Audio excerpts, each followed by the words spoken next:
आसानी से मार नहीं सकते हैं, इसलिए क्या करते थे, बड़े बड़े गड्ढे खोदते थे और बड़े बड़े गड्ढे खोद कर उसको क्या करते थे, पेड़ पत्तियों की टहनियों और पत्तों से क्या करते थे, तोप देते थे, ताकि जो जानवर, ये बड़े बड़े जानवर हैं, अपने रास्ते से चाहे किसी रास्ते से जा रहे हैं और उस रास्ते में उनको पता नहीं चले कि इस रास्ते में क्या है, कि गड्ढा या कुछ इस तरह का कोई है चीज़ जिसको वो देखकर दूसरे राह को बदल दे। इसलिए क्या करता था, पत्तियों को बिछा दिया जाता था, उन गड्ढे के ऊपर पत्तियों को बिछा दिया जाता था ताकि इनको दिखाई नहीं दे और वे आसानी से उसमें गिर जाएं, फंस जाएं और ये उनका शिकार कर सके। While rubbing two pieces of stone or wood together, they might have actually discovered how to light a fire. Fire was a major discovery of the age. देखिए, दो चीज़ों को उन्होंने जाना कि कैसे दो लकड़ियों को या दो अन्य चीज़ों को रगड़ना, दो पत्थरों को कहिए, दो लकड़ियों को कहिए, ये दो पत्थरों और लकड़ियों को रगड़िएगा तो क्या होता है, देखिए, दो कोई भी चीज़ को आपस में रगड़िएगा तो उसमें हीट, ग्रेविटेशनल फोर्स की वजह से उसमें हीट उत्पन्न होती है। जैसे आप अपने हाथों को रगड़िएगा कुछ देर तो लगेगा कि आग जैसा हाथ हो गया। ठीक ये क्या किए थे कि पत्थरों या वुड, यहाँ पर वुड का प्रयोग किया गया है, यानी लकड़ियों का प्रयोग करके लकड़ियों को जिसे रगड़ा गया, पत्थरों को रगड़ा गया, तो इन पत्थरों और लकड़ियों के रगड़ाव से क्या हुई, आग का खोज हुआ और आग का खोज जो था इन लोगों के लिए काफ़ी फायदेमंद सिद्ध हुआ। आगे हम लोग देखेंगे कि early woman kept a fire burning at the entrance of his cave to prevent the wild animals. Gradually the practice of eating cooked food was started. ये आग का प्रयोग क्या करते थे, आग का प्रयोग जो था, जिस गुफा में रहते थे उस गुफा के बाहर आग जला देते थे ताकि कोई जंगली जानवर जो है उस गुफा के नज़दीक नहीं आ सके, एक नंबर बात। और दूसरी नंबर बात जो थी वो यह थी कि आग से अब ये क्या करते थे, आग का प्रयोग, अब जो कच्चा मीट पहले ये खाते थे, अब इस मीट को वो क्या करने लगे, पकाकर खाने लगे। कहता है मेजर पैलेयोलिथिक साइट्स। देखिए, पैलेयोलिथिक का मतलब होता है पूरा पाषाण, आप इसका हिंदी भी जान लें। पैलेयोलिथिक का होता है पूरा पाषाण काल, पैलेयोलिथिक एज, और पैलेयोलिथिक साइट्स का मतलब होता है पूरा पाषाण समय में, यानी पूरा पाषाण समय में जो जो आपको, साइट्स का मतलब होता है जगह, कौन कौन से जगह हैं, कौन कौन सी चीज़ हैं, ठीक है ना, कौन कौन सी चीज़ छूटे हुए हैं, ठीक है ना, जो पैलेयोलिथिक समय के ये हैं। जैसे मान लेते हैं कोई घर हो, किला हो, मंदिर हो, कोई भी चीज़ हो, किसी तरह का चीज़ हो, तो टाइम के हिसाब से, यानी हमारे वैज्ञानिकों के पास इस तरह का इन्वेंशन है, इस तरह का डिस्कवर है कि वे पता लगा लेते हैं जैसे ये कितना पुराना है, तो ये पता लगा लेते हैं कि भाई ये इस काल का वस्तु है, ये इस काल का ये वस्तु है, ठीक है ना। तो अब हम आते हैं कि sites are those places where archaeologist discover tools, implements and other artifacts of historical importance. These artifacts enable us to understand different aspects of life our ancient predecessor had led. देखिए, हमारे जो आर्कोलॉजिस्ट हैं, अर्थात जो पुरातत्व विभाग का मतलब होता है, देखिए ये एक तरह का इतिहास, पुरातत्व विभाग जो होते हैं ये क्या करते हैं, इतिहास को खोजने और खोदने का काम करते हैं, ठीक है ना, पुरानी चीज़ों को खोजने और खोदने का काम करते हैं। अर्थात ये क्या करते थे, हमारे आर्कोलॉजिस्ट क्या करते हैं कि हमारे आर्कोलॉजिस्ट काम करते हैं वैसे चीज़ों को खोदने का काम करते हैं जो हमसे बहुत साल पहले बीत चुका है, और उस चीज़ को हमारे समक्ष प्रस्तुत सामने लाते हैं और बताते हैं कि ये वस्तु इतने समय की है और हमारे पूर्वज ऐसे रहते थे। इस चीज़ों को बताने का काम जो है हमारे हिस्ट्रियन, हमारे आर्कोलॉजिस्ट करते हैं। पता है, historical sites have been found on the earth surface, under the earth and even under water on some oceans. A number of such sites associated with a Paleolithic age have been discovered across the Indian subcontinent. Most of these sites are located near large water bodies such as rivers, lakes and springs. Another striking features of these sites is that they are located in areas where stones are available in plenty. The reasons is that the Paleolithic people use stones to make different types of sites for hunting and food gathering.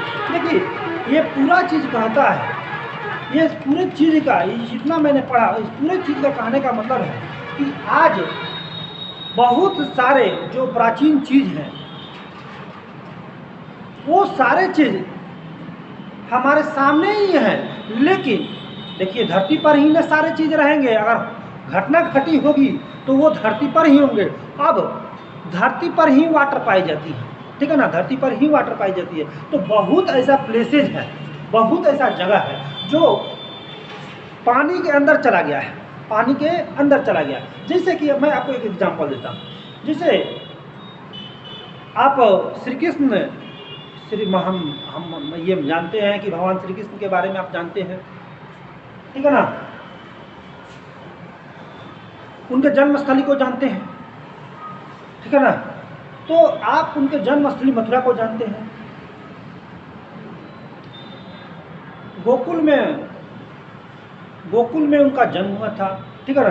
तो कहने का sense यह है कि आज जो उनकी नगरी है वो बहुत सारा भाग जो है पानी के अंदर चला गया है, बहुत सारा भाग जो है वो पानी के अंदर चला गया है, ठीक है ना, बहुत सारा भाग पानी के अंदर चला गया। तो देखिए बहुत पहले का ये घटना है, आज से 5000 वर्ष पूर्व ये पहले की घटना है। तो वो स्थल तो पानी के अंदर चला गया है, स्थल तो है यानी वो जगह तो है, लेकिन वो कहाँ चला गया है, पानी के अंदर चला गया है, ठीक है ना। तो हम जब हमारे इतिहासकार इसके बारे में कुछ खबर करते हैं तो ये बताते हैं कि भाई ये जगह है, लेकिन अब इस पर ये ओशियन है, ये नदी बहती है, ठीक है ना, जगह है लेकिन उस पर कोई ना कोई नदी बह रही है, कहीं तालाब है, कहीं लेक है, कहीं कुछ है, जगह है, वो जगह है। ठीक उसी तरह हम कह सकते हैं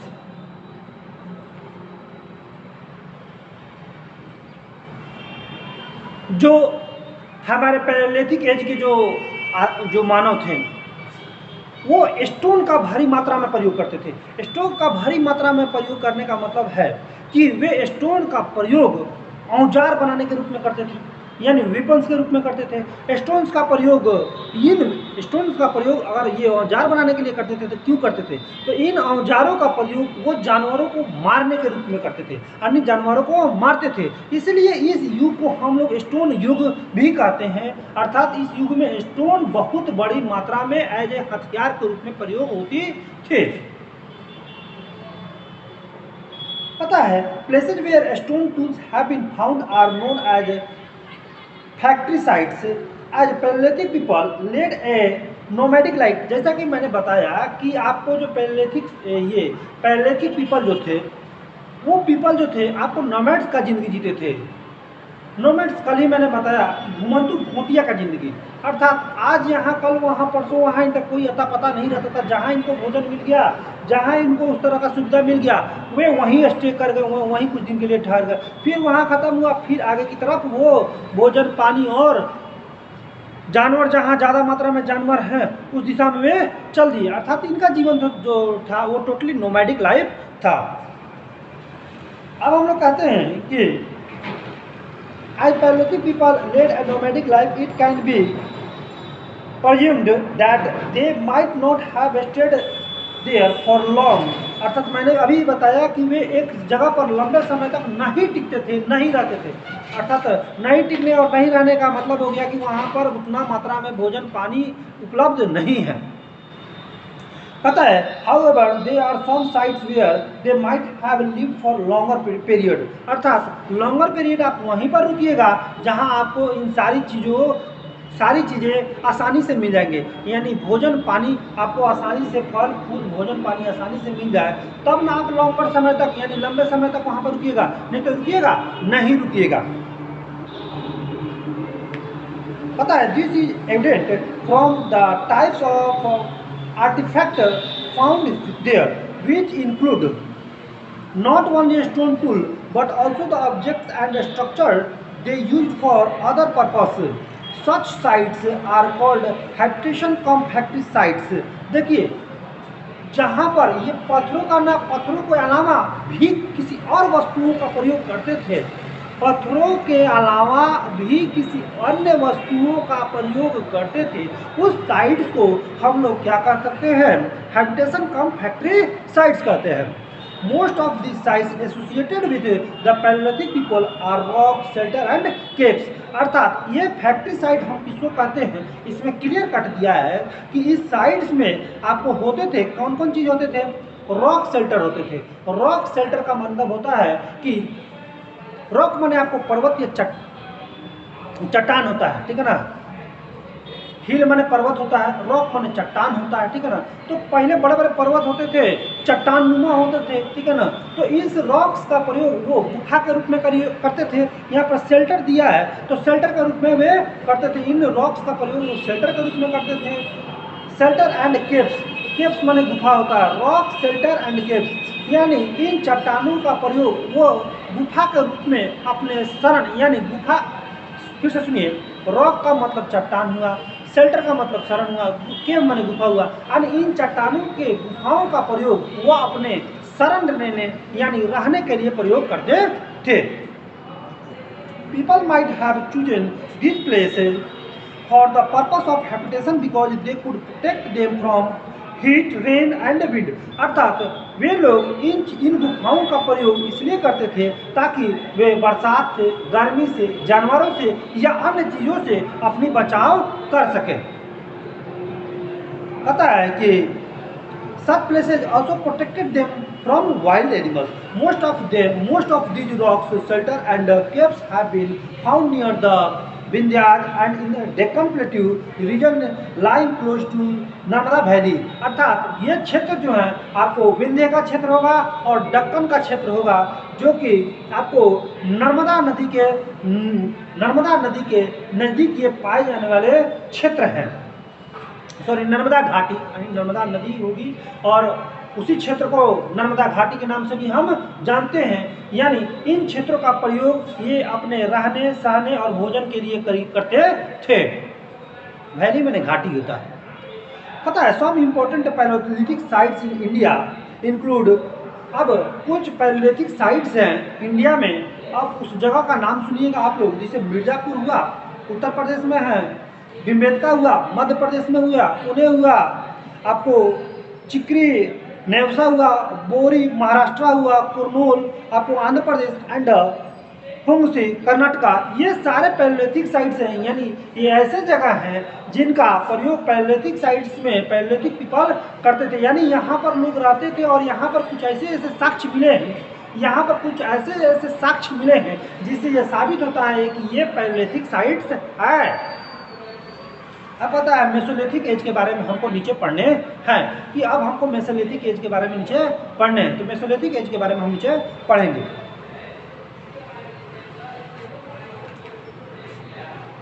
मेसोलिथिक एज के बारे में हम लोग आपको लेक्चर नंबर 4 में पढ़ेंगे। Thank you.